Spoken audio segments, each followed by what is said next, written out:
Y con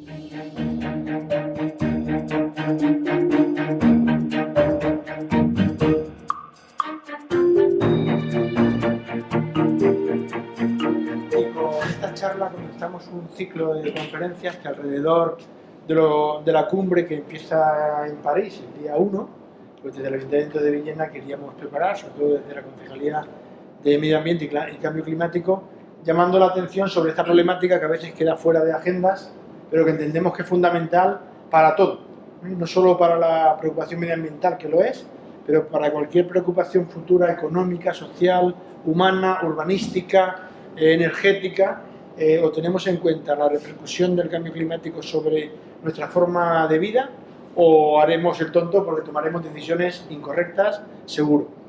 En París no sabemos qué pasará. Decimos, nos duele París no solo por los atentados que han habido, que creo que todo el mundo rechazamos, sino también porque lo que ocurra a partir de esta cumbre puede marcar mucho el futuro. Y no es un futuro así de si me dan una subvención o no, sino el futuro en mayúsculas.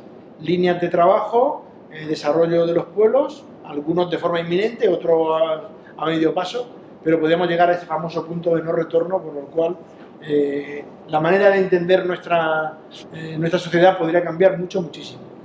Modestamente, el Ayuntamiento no tiene grandes competencias al respecto, puede hacer sus pequeños cambios, lo estamos haciendo a nivel de ahorro energético, a nivel de eficiencia, a nivel de uso de agua, pues lo que nuestras manos pueden hacer, pero entendemos que hay dimensiones mayores que corresponden a otros acuerdos, ¿no? En esas dimensiones mayores sobre las que queremos presionar para que los acuerdos sean mucho más ambiciosos, mucho más exigentes en el recorte de emisiones, hay varias áreas que nos parecen especialmente problemáticas. Una es agricultura, otra será energía, otra será agua, y esas son un poco los tres temas que en estas charlas vamos a hablar. Hoy tenemos la suerte de contar con Jordi Domingo Calabuig, que bueno, él es experto en el tema, él es biólogo de formación, y al respecto pues nos va a hablar sobre todo del área o del tema agrícola, ¿no? Pero veremos cómo, hablando del tema agrícola, hay muchas conexiones con los distintos temas de desarrollo, de sociedad, que nos importan y que, bueno, ojalá que la reflexión nos sirva para seguir haciendo nuevas propuestas. Gracias. Pues, en primer lugar, muchas gracias por la invitación. Como ha dicho el alcalde, efectivamente, el cambio climático es un problema ambiental de primer orden que nos debería preocupar a todos los ciudadanos y mucho. Y en lo que se refiere a la agricultura, que es lo que voy a hablar hoy, pues especialmente, ¿no? Porque como sabéis es una actividad, por no decir la actividad más sujeta o más dependiente de las condiciones climáticas. Bueno, en la charla de hoy lo que voy a hablaros es un poquito el por qué una entidad como Fundación Global Nature, en la que yo trabajo, de la que soy responsable del área de agricultura sostenible, se interesa primero se interesa en la agricultura, siendo una entidad de tipo conservacionista, cómo nos relacionamos nosotros con el sector agrícola, y ya entraremos a hablar de cambio climático y agricultura, ¿no? Tanto en aspectos de mitigación como en aspectos de adaptación. Y finalmente yo creo que lo que siempre viene bien es ver algunos casos prácticos para ver todo esto cómo es en la práctica, ¿no? Es decir, pasar de lo que es una teoría o algo que, especialmente en el tema del cambio climático, que casi siempre nos suena como algo lejano, como algo que no nos afecta, y cómo ya podemos estar aportando soluciones sobre esta problemática y concretamente en el sector agrícola. Bueno, ¿por qué? ¿Por qué Global Nature? ¿Por qué agricultura? Es decir, ¿por qué una entidad conservacionista se pone a trabajar en agricultura? Bueno, nuestro enfoque es que la agricultura sostenible o la sostenibilidad en realidad es una responsabilidad de todos. Es decir, la agricultura desde hace mucho tiempo, si nos vamos a las normativas europeas, a las definiciones en los libros, ya se nos dice que no solo es una actividad por la que se producen alimentos, sino que es una actividad que genera muchas más cosas. Se habla, por ejemplo, de seguridad alimentaria, es decir, es la herramienta, la actividad que en el futuro nos tiene que suministrar esos alimentos de una manera estable y segura. También fomenta el desarrollo rural, por supuesto, es decir, es un pilar fundamental del desarrollo rural. Y por último, genera servicios medioambientales. ¿Qué es eso de los servicios medioambientales? Bueno, pues la agricultura es una actividad que puede, bien conducida, puede ayudar a conservar biodiversidad, a conservar recursos hídricos, a regular el clima, como vamos a ver, y muchos otros beneficios medioambientales, muchas otras sinergias que pueden surgir a partir de esta actividad, ¿vale? Lo interesante de los servicios ambientales generados es que todos ellos tienen un interés general, ¿vale? Es decir, todos nos beneficiamos de ese servicio. Os pongo dos ejemplos. Uno es que la Unión Europea tiene estudios en los que ya, la Agencia Medioambiental Europea, en los que se dice que la mitad de las especies animales o vegetales silvestres dependen en algún momento de su ciclo de los ecosistemas agrarios, especialmente en este país en el que estamos, en el que existe lo que llamamos un mosaico agropecuario, es decir, digamos una amalgama de territorio en el que se mezcla el uso agrícola, otros usos, el uso forestal, ¿vale? Y esa mezcla es la que genera biodiversidad, y la biodiversidad, por supuesto, es un beneficio, es un patrimonio de interés general.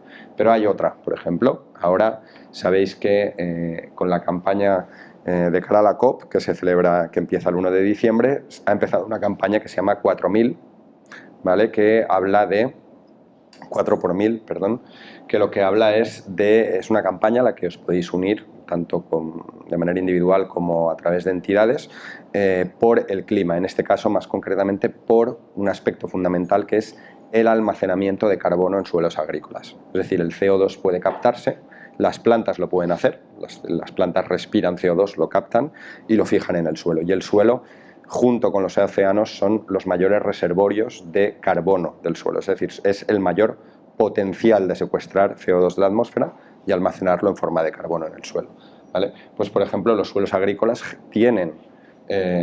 generan un servicio ambiental muy importante que es el almacenamiento de carbono, como os digo, nada despreciable.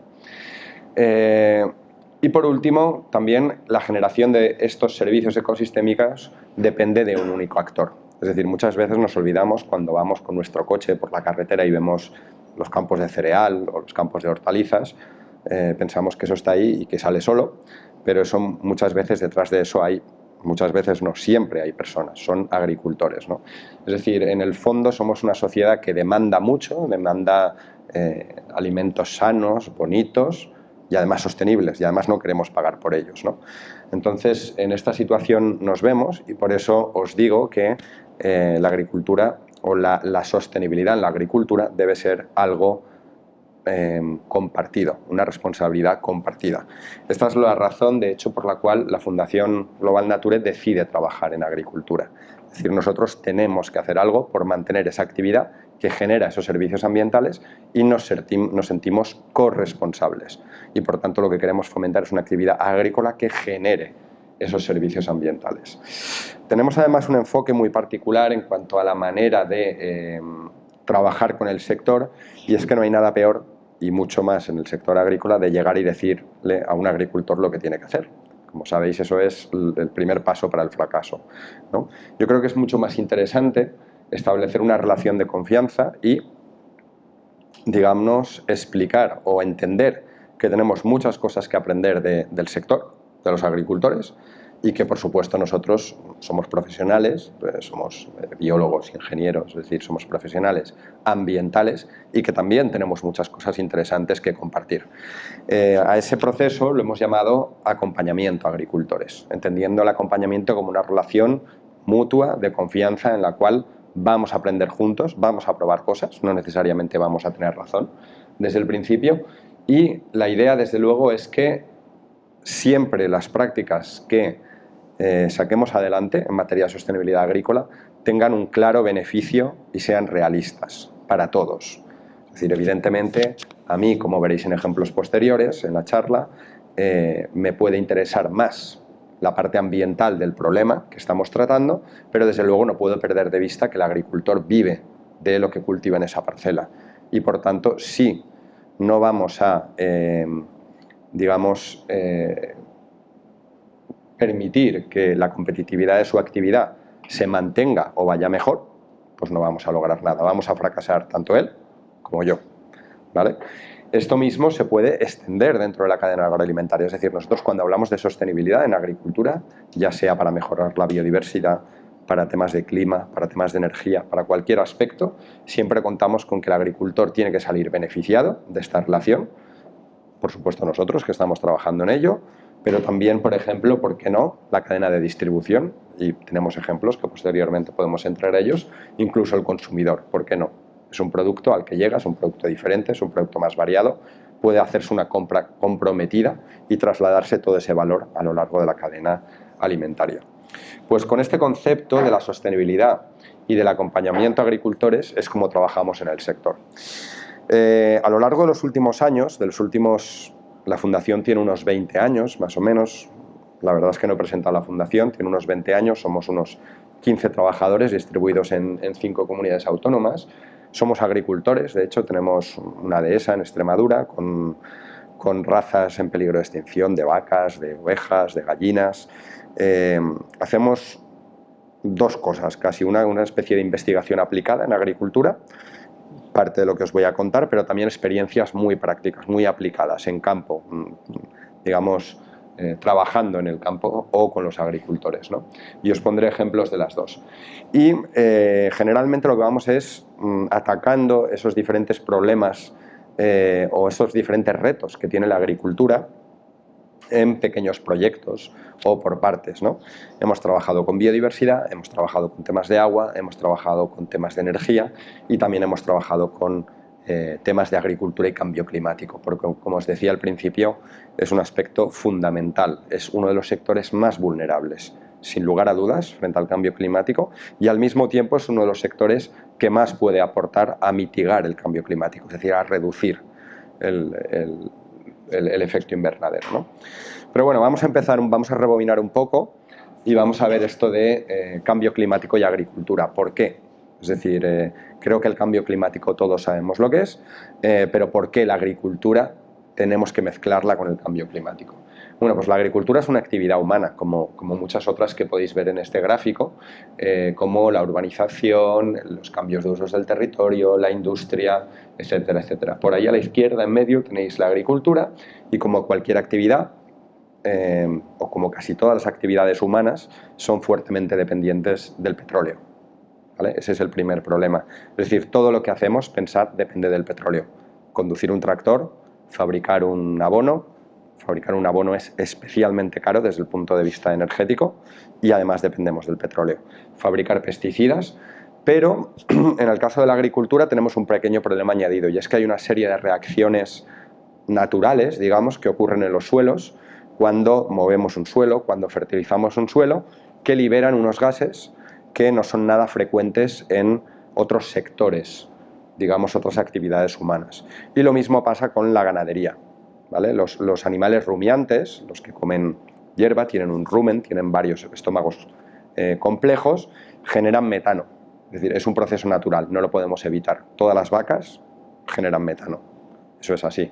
Podemos hacer cosas por reducir los efectos del metano, o sea, porque produzcan menos metano, pero siempre lo van a producir, ¿vale? Y lo mismo con la agricultura, es decir, el hecho de arar un suelo, de mover un suelo, de fertilizar un suelo, inevitablemente va a generar otro de los gases de efecto invernadero, casi exclusivo de la agricultura, que es el óxido nitroso, ¿vale? Y lo que podemos hacer es reducir la cantidad que vamos a emitir.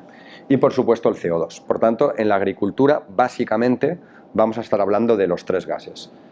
El CO2, el dióxido de carbono, el óxido nitroso y el metano, ¿vale? El metano ligado sobre todo a los animales, a los rumiantes y también a los estiércoles, es decir, a cómo manejamos los estiércoles y los animales en general.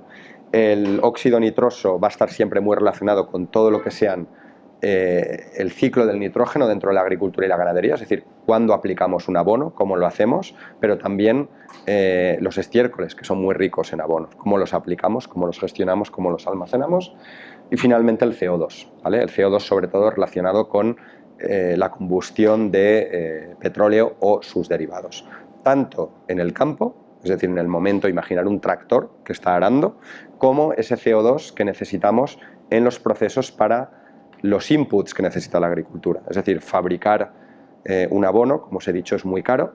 Para eso se necesita mucha energía y ese proceso libera mucho CO2. Y es un CO2 que entra en la contabilidad de la agricultura.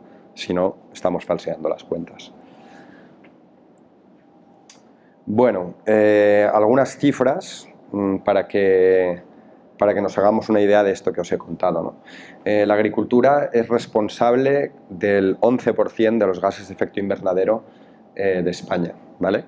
Y el problema, entre comillas, es que ya tenemos adquiridos a nivel comunitario unos compromisos bastante ambiciosos, tanto para 2020 como para 2050.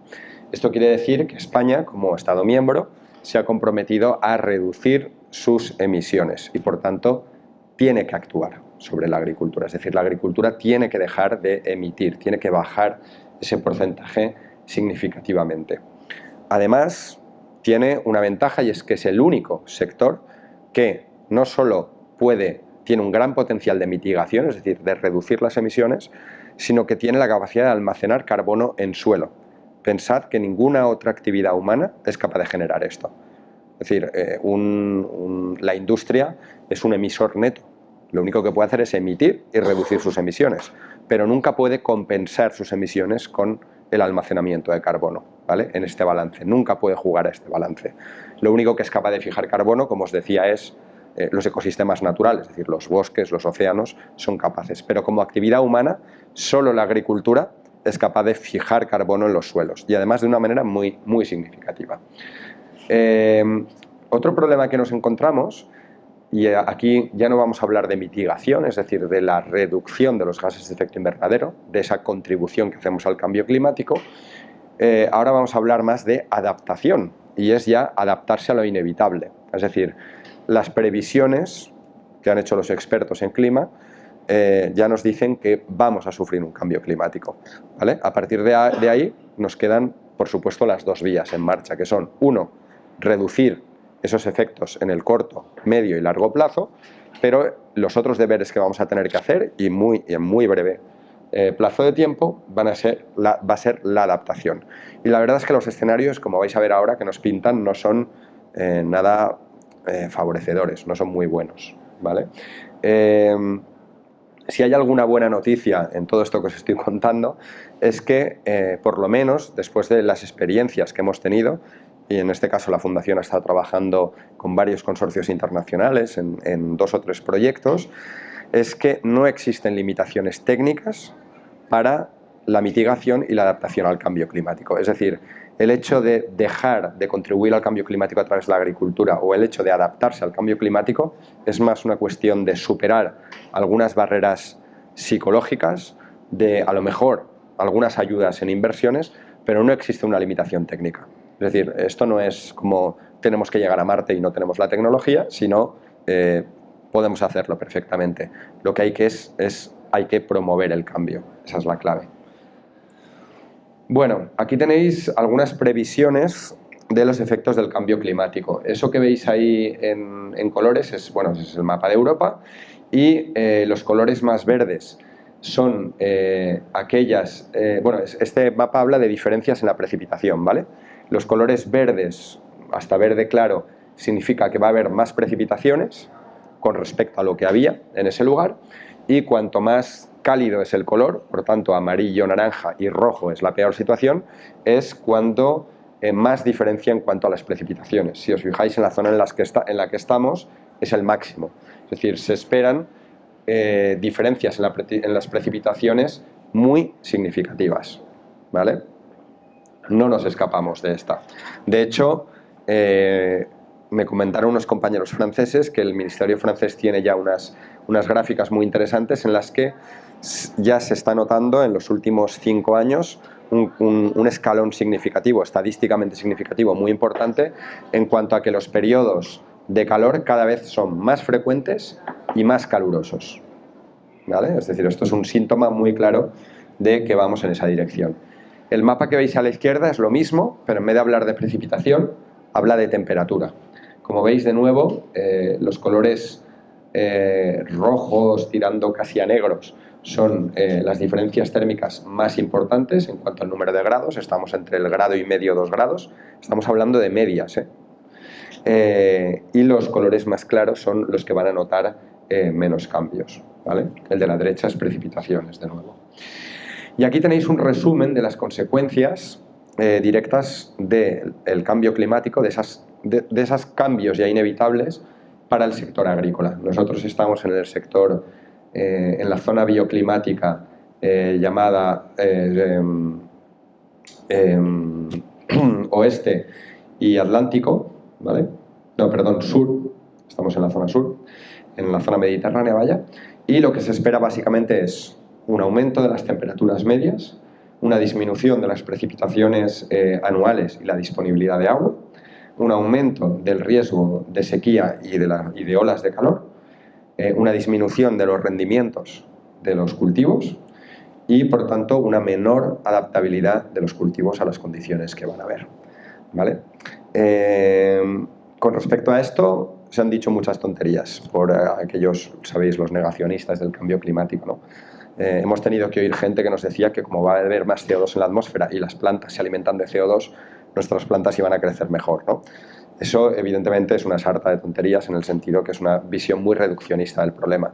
Sí, las plantas se alimentan de CO2, pero las plantas viven en un entorno en el que efectivamente dependen del agua, de temperaturas mínimas, de temperaturas máximas, de duración de olas de calor, de estrés térmico y muchas otras cosas, ¿no? Es decir, puede que tengamos a lo mejor la suerte de poder empezar a cultivar algunos cultivos en los que nuestro clima, digamos, era demasiado húmedo para esos cultivos. Pero me da la impresión que eso es una compensación bastante mala, ¿no? El problema es que muchos de esos cultivos sí que nuestros compañeros comunitarios del norte de Europa sí que van a poder empezar a cultivar muchos de los cultivos que ahora no pueden cultivar debido a esa subida de temperatura, ¿no? En cualquier caso, la situación no es buena y parece ser que incluso en las zonas donde se preveía que los efectos no podían ser tan negativos como en el norte de Europa y en las zonas del este, pues en realidad tampoco está tan claro que los efectos sean medianos. Vaya, que creo que son malos para todos, pero especialmente para, lógicamente, una zona más vulnerable como es la nuestra, la mediterránea, en la que somos más dependientes del agua y las temperaturas ya de por sí son un poco más elevadas. Como os explicaba antes, esta tabla está extraída de un documento bastante interesante del Ministerio, en el que ya se puede ver en las columnas de esta tabla, no hace falta que lo leáis, lo que tenéis son las diferentes zonas que hemos visto, la zona boreal, la atlántica, la continental, la alpina, la mediterránea, es decir, esas zonas, esos 4 cuadrantes en los que dividíamos Europa. En la columna de la izquierda del todo veis los riesgos y las oportunidades.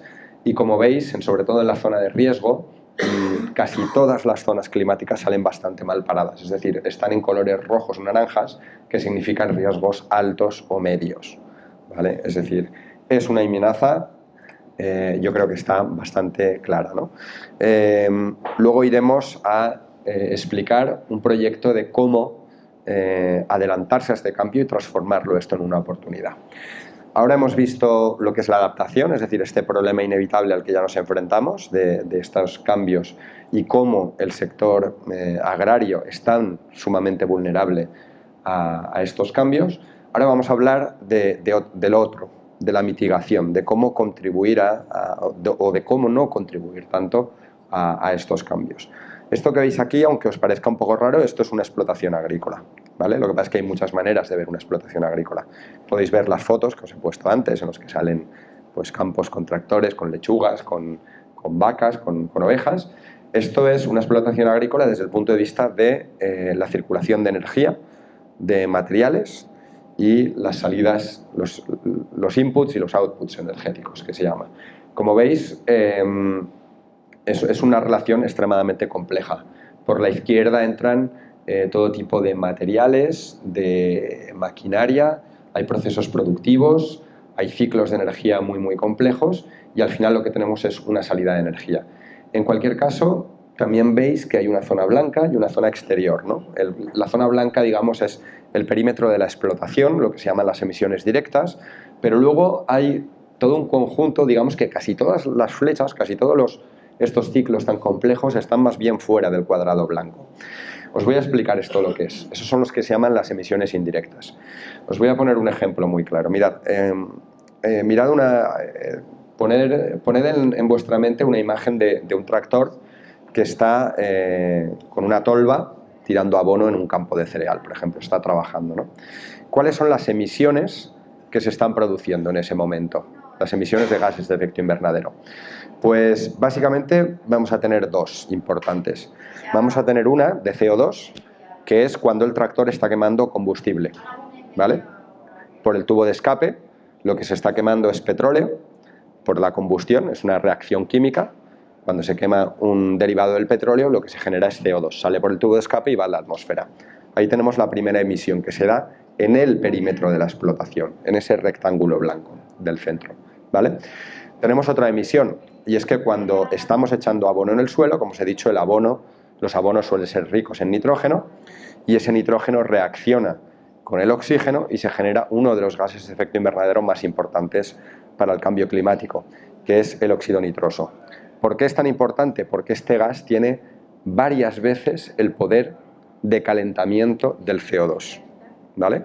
De hecho, el CO2, cuando hablamos veréis que en muchos casos cuando se habla de emisiones de gases de efecto invernadero, se habla en equivalentes de CO2, de toneladas de CO2. ¿Por qué?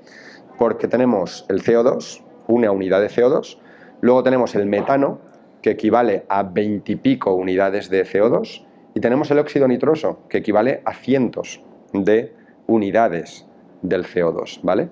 Eso es el poder de calentamiento que tiene ese gas cuando llega a la atmósfera.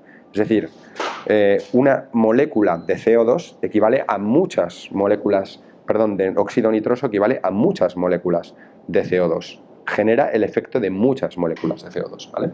Por tanto, cuando este tractor está tirando el abono, ese nitrógeno se combina con oxígeno, ocurren varios procesos que son bastante complejos de explicar, pero que no vienen al caso, y se genera otro gas. Con lo cual, en esa operación agrícola que estamos imaginando, ya tenemos esos dos.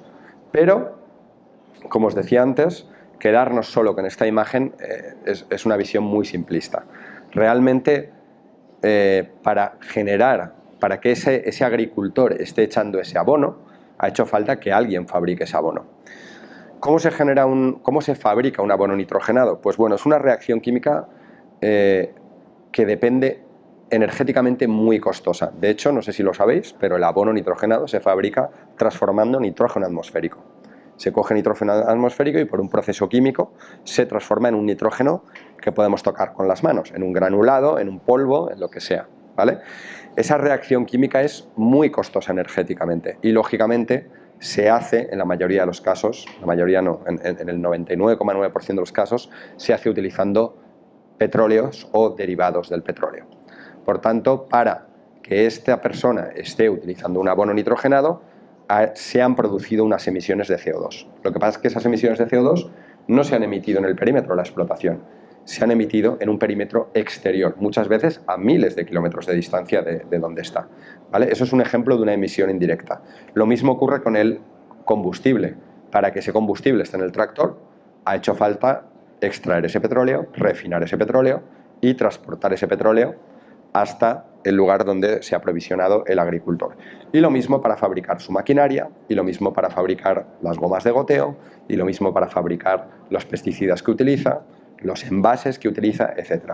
Con lo cual, cuando hacemos la contabilidad de la agricultura, lo que hacemos es tener en cuenta tanto las emisiones directas como las emisiones indirectas. Y en la mayoría de los casos, las emisiones indirectas son mucho más importantes que las emisiones directas. A lo mejor alguno de vosotros ya se puede imaginar en qué tipo de agricultura las emisiones, esta regla se invierte. Las emisiones directas son más importantes que las indirectas. Es una agricultura que no depende tanto del petróleo y que no depende tanto de insumos externos.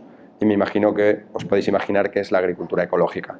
Porque, digamos, sí que depende del petróleo, depende del combustible, es decir, no aramos con caballos, pero los fertilizantes que se utilizan generalmente son materias orgánicas que son muy caras transportarlas desde lejos, por tanto son locales, y por otro lado también es una agricultura que no depende o que no utiliza insumos tipo pesticidas, herbicidas, es decir, productos que también producen bastantes emisiones, ¿vale? Pero la agricultura en general, como os decía, tiene bastantes emisiones de tipo indirecto.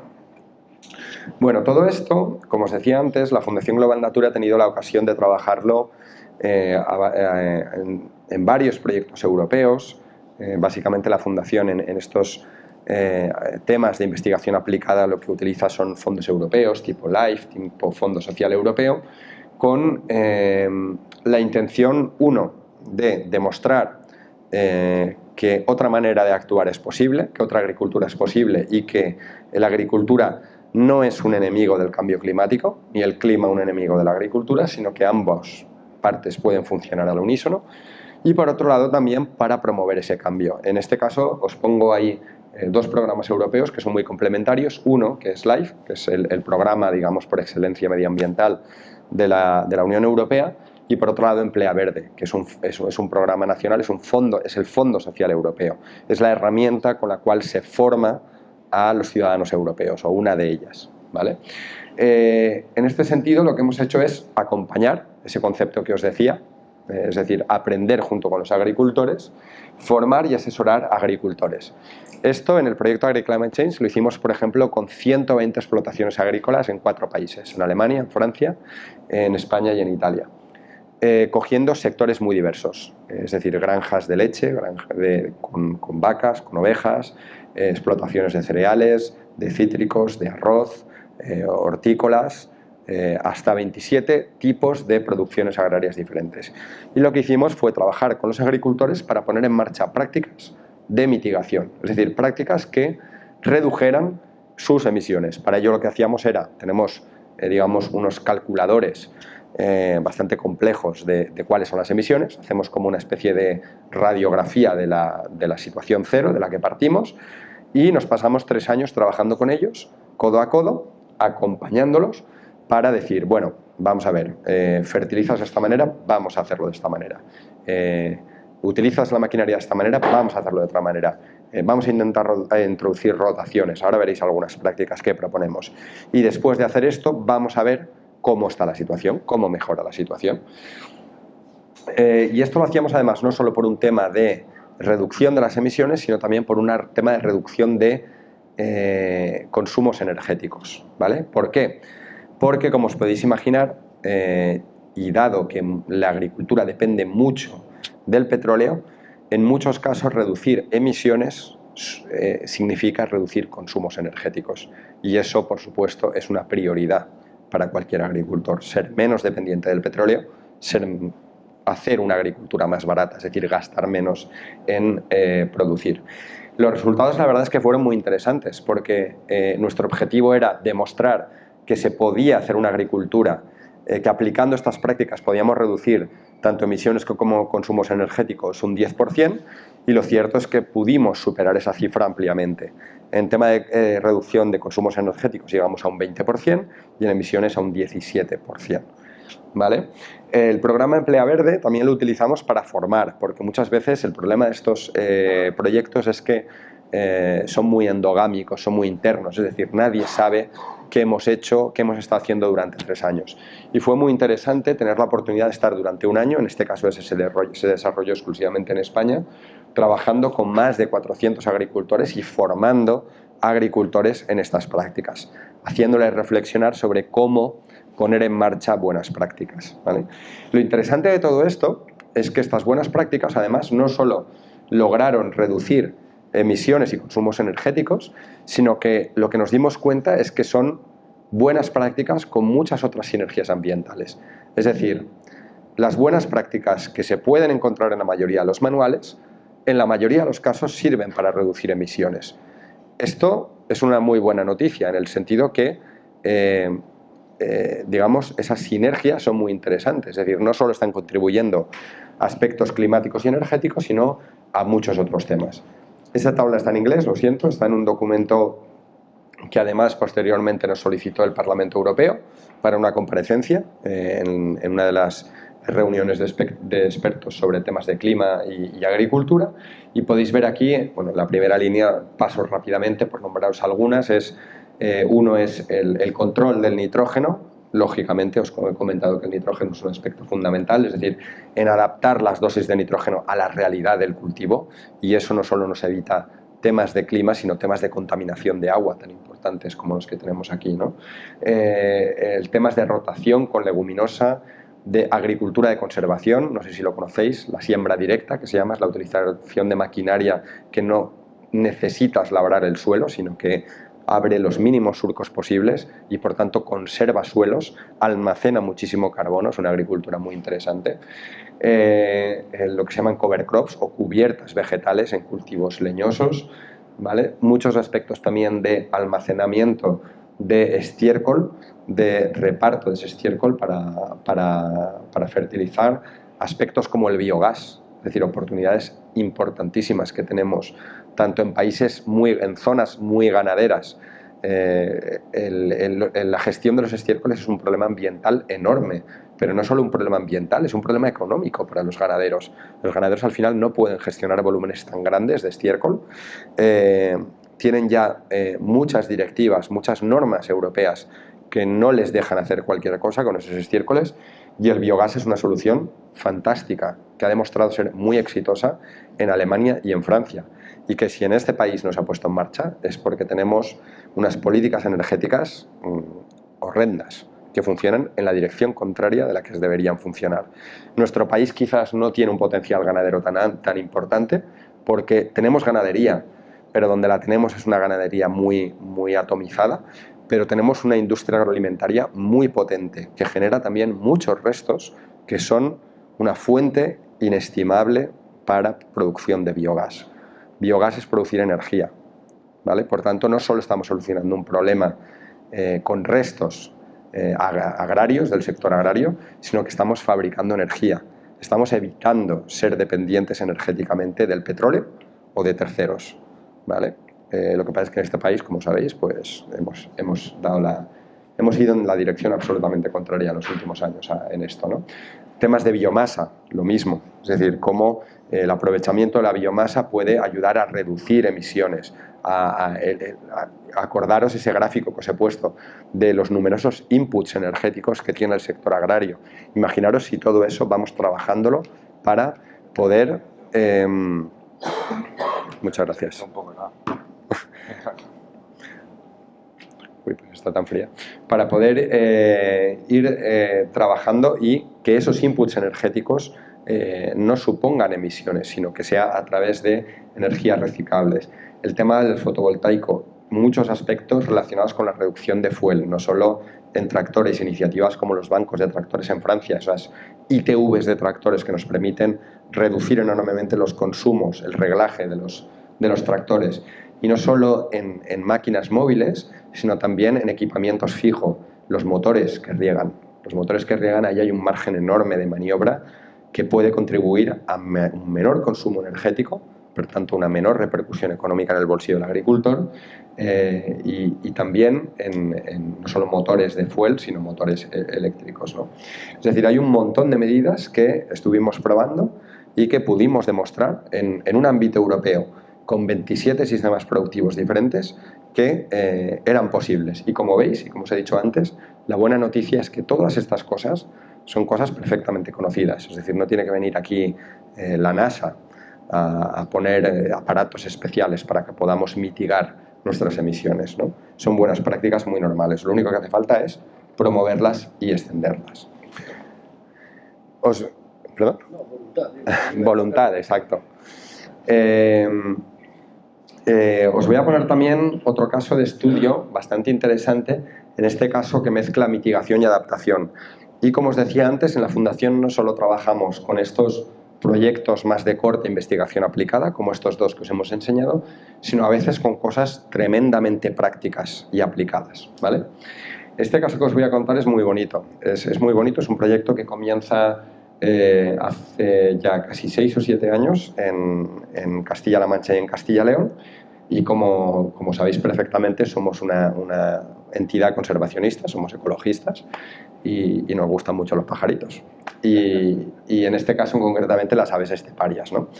Entonces somos estudiosos de estas aves y lo que acabamos comprendiendo es que estas aves, para su supervivencia, la mayoría de ellas en peligro de extinción, dependen de esta imagen que os daba antes, este mosaico agropecuario tan típico de la agricultura en España, ¿no? Es decir, esta rotación entre cultivos extensivos de cereal, de leguminosas, barbechos, pequeñas zonas arboladas. Todo esto, este es el sustrato, digamos, el ecosistema en el que sobreviven o viven estas especies de aves esteparias tan amenazadas. ¿Cuál es el problema? El problema es que en estos espacios, en Castilla-La Mancha y en Castilla y León, donde trabajamos y donde quedan estos reductos de aves, el paisaje agrario se ha simplificado tremendamente. ¿Por qué? Bueno, pues es relativamente sencillo, es decir, lo que se produce es cereal, es la producción agrícola que tiene más valor, el grano, especialmente en los últimos años. Sabéis que el grano en los últimos años ha subido mucho de precio, es un mercado muy volátil, muy especulativo, y seguramente caerá, y eso, como os explicaré después, es una ventaja para nosotros, pero lo que pasa es que el agricultor, lógicamente, vive de ello y lo que quiere es ganar el máximo dinero, con lo cual, si el grano es lo que más vale, lo que va a producir es grano. Antiguamente esto no se podía hacer. ¿Por qué? Porque el trigo es un cultivo medianamente exigente en nitrógeno, es decir, requiere unos suelos un poco preparados, un poco ricos en nitrógeno. ¿Esto cómo se hacía? Pues se hacía haciendo que las tierras rotaran y que las tierras descansaran lo suficiente antes de llegar al cultivo del nitrógeno. Generalmente lo que se hacía es hacer un barbecho, es decir, dejar la tierra descansar. En algunos casos incluso lo que se plantaba al siguiente año era una leguminosa, ¿vale? Una lenteja, un garbanzo,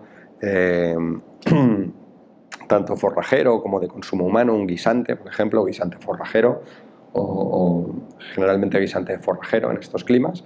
Y lo que se hacía con esto era mejorar el contenido de nitrógeno. ¿Por qué? Porque las leguminosas tienen una característica y es que son capaces de fijar nitrógeno atmosférico a través de una simbiosis con unas bacterias, toman nitrógeno atmosférico del aire y lo fijan en el suelo en unos nódulos. Ese proceso tan extremadamente caro que os he comentado antes de fabricar un nitrógeno sólido, un fertilizante, tomándolo de la atmósfera, pues esto lo hacen las plantas gratuitamente, utilizando la energía solar, y lo hacen las leguminosas. Pues los agricultores esto lo saben desde tiempos inmemoriales y por eso plantan una leguminosa antes de un cereal exigente, con lo cual ese suelo queda preparado y el último año ya se planta el cereal, que aprovecha ese nitrógeno que ha quedado en el suelo. No solo el nitrógeno, sino el suelo ha quedado más esponjoso, más suelto, mejor trabajado, con una mejor estructura, y ya se puede plantar el cereal. Eso hoy en día no es necesario. ¿Por qué? Porque el agricultor va a la cooperativa, compra su saco de nitrógeno y deja el suelo en una mañana preparado para tener un cereal. Con lo cual, al final, ese paisaje tan diverso de barbechos, leguminosas y cereales queda simplificado en un monocultivo de cereal. Y por tanto estas aves empiezan a desaparecer, ¿vale? ¿Qué hacemos nosotros? Bueno, pues teníamos dos opciones. Una, llegar allí y decir a los agricultores, lo siento, pero tenéis que plantar legumbres, ya no podéis plantar cebada o ya no podéis plantar trigo, porque a nosotros nos gustan mucho las aves esteparias. Y lógicamente nos iban a decir, pues vete a tu casa porque yo tengo que vivir de esto, ¿no? Y la otra opción era intentar trabajar con ellos, es decir, acompañarlos. Y en este sentido empezamos a trabajar y a decirles, bueno, a ver, ¿cuál es el problema? Y nos dicen, bueno, pues las leguminosas valen menos dinero, las leguminosas son beceras, es decir, no todos los años producen la misma cantidad, hay años muy malos de leguminosas. Y nosotros les decimos, vale, de acuerdo, pero tienes que saber que esto es un mercado muy especulativo, que esta buena situación del grano va a terminar en algún momento y que tú tienes que estar preparado para asumir este riesgo. Tienes que diversificar tu actividad agrícola y diversificar tu riesgo. Y nosotros queremos hacerlo contigo, ¿vale? Por tanto, ¿cómo volver a las leguminosas, digamos, sin perder mucho dinero? Nunca se va a pegar una leguminosa al precio de un grano de trigo, pero a lo mejor podemos acercarnos, ¿no? ¿Cómo hacemos esto? Pues bueno, le proponemos un trato a los agricultores y les dijimos, mirad, si vosotros cumplís con una serie de buenas prácticas que os proponemos, que son unas buenas prácticas que, como luego os explicaré, no solo ayudan a adaptarse al cambio climático, a mitigar emisiones, sino también a la biodiversidad, a las aves esteparias, nosotros os compramos la producción. Esto para nosotros fue bastante traumático. Es decir, nosotros somos una ONG, pero no tenemos ni idea de comercializar productos agrícolas. Con lo cual empezamos muy flojito, con 3 toneladas, con 8 toneladas de legumbres al año, y ahora, después de tantos años, ya estamos manejando 30 y 40 toneladas de legumbres, ¿vale? Esto es, digamos, nos hacía sudar frío. ¿Por qué?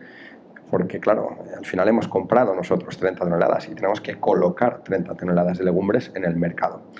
Y además no nos sirve colocarlas de cualquier manera. El objetivo de esto no es colocar legumbres en Mercadona o en el Carrefour, lógicamente. ¿Por qué? Porque nosotros no vamos a exprimir al agricultor, estamos trabajando con él. Por tanto, le vamos a comprar el producto a un precio justo. Nosotros estamos pagando la legumbre a un 20% más caro de lo que lo paga un mayorista de legumbre, ¿vale? ¿Por qué? Porque nosotros lo metemos en estas cajitas, que como veis lleva el sello de agricultura ecológica, la mayoría de los casos es agricultura ecológica, aunque también hemos trabajado con convencional, porque le metemos el sellito de la Red Natura 2000, el sellito de Europa, porque le ponemos un dibujito de la butarda y porque lo movemos en lo que se llaman mercados sensibles, mercados especializados. Ahí veis unas cajas que se comercializaron en Alemania, en una distribuidora más bien grande, mediana grande en Alemania, de productos ecológicos, y estas cajas, lógicamente, valen bastante más que unas lentejas o que unos garbanzos normales, ¿vale? También se venden a grupos de consumo, se venden a actores muy diversos y más o menos todos los años hemos conseguido ir colocando esto. Con esto nosotros recuperamos ese precio que hemos pagado y podemos pagarle la mitad de la nómina a una persona que se ocupa de gestionar todo esto, ¿vale? Es decir, somos una entidad sin ánimo de lucro. Nuestro objetivo en este proyecto no es ganar dinero con esto, sino demostrar que esto es posible. De hecho, lo que siempre decimos es que estaremos muy satisfechos en el momento que no seamos necesarios. Es decir, en los momentos que los agricultores comprendan que eso es una oportunidad.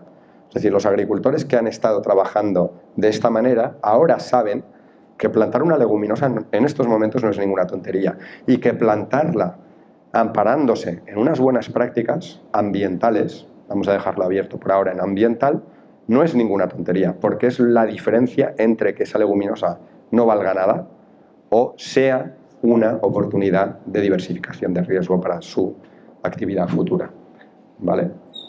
Por tanto, una experiencia que demuestra cómo trabajar a favor del medio ambiente es posible y es interesante. ¿Qué tiene que ver esto con el clima? Bueno, nosotros, como os he explicado antes, en realidad la Fundación tiene 2 grandes líneas de trabajo, una recuperación de humedales, que si queréis luego podemos hablar de ello, y la otra es esta de agricultura, en el que hoy hemos visto algunas pinceladas, y nuestra pasión, digamos, son los indicadores agroambientales.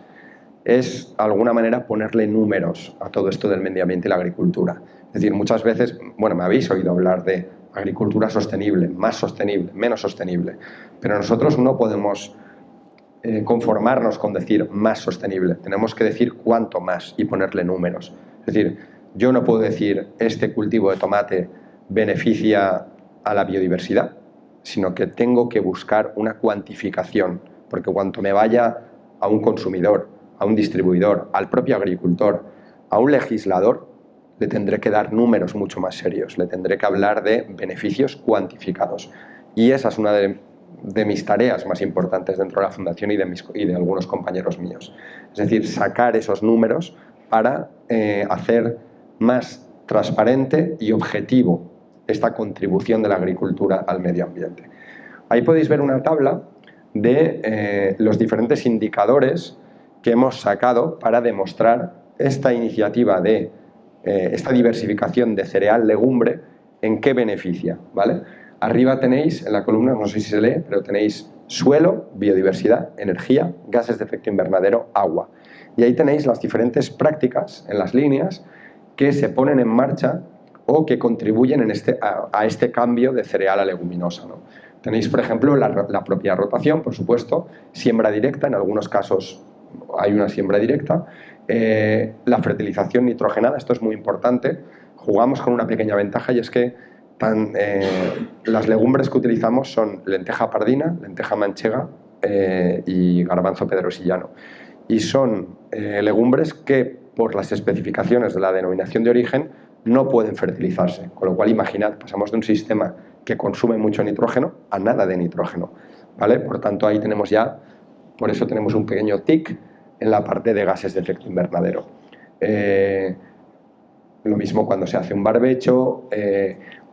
Esas medidas, se me ha olvidado comentaros que entre esas medidas, ¿cuáles son las medidas que les pedimos que pongan en marcha para que nosotros a cambio les compremos las legumbres, ¿no? La primera, por supuesto, rotar con legumbres.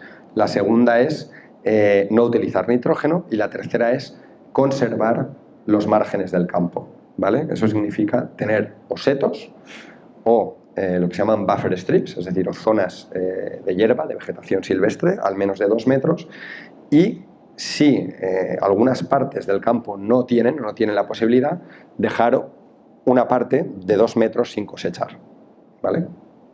Que luego eso se alimenta a los animales silvestres. Pues esas medidas que veis ahí, conservación de setos sin márgenes, etcétera, también tienen sus beneficios, por supuesto, en la biodiversidad, en los consumos energéticos, en las emisiones, ¿vale? Por supuesto, en lo que se refiere a la charla de hoy, adaptación y mitigación, hay beneficios probados de pasar de esos cereales a esas legumbres, no solo por el tema del nitrógeno, sino por generalmente una leguminosa requiere mucho menos trabajo con maquinaria que un cereal, por tanto también hay menos emisiones. No se utilizan tampoco pesticidas, es decir, no vale la pena tratar una leguminosa, su valor no es tan alto. Y, por supuesto, también hay temas de adaptación, es decir, las leguminosas son plantas por excelencia mediterráneas, por excelencia de secano, que son capaces de sacar rendimientos interesantes, incluso en esas condiciones tan nefastas que hemos visto, en esos mapas que hemos visto. Por tanto, es una manera de demostrar que una alternativa climáticamente válida es esta, ¿no? Esto no significa que esto lo podamos aplicar a todo, es decir, no tenemos una solución, desgraciadamente, para todas las producciones, para los cítricos, por ejemplo, por decir algo, ¿no? Pero nuestra intención es trabajar en esa dirección, ¿no? Y bueno, daros las gracias por estar en esta charla y, por supuesto, todas las dudas que os hayan quedado, pues las resolvemos ahora mismo. Gracias.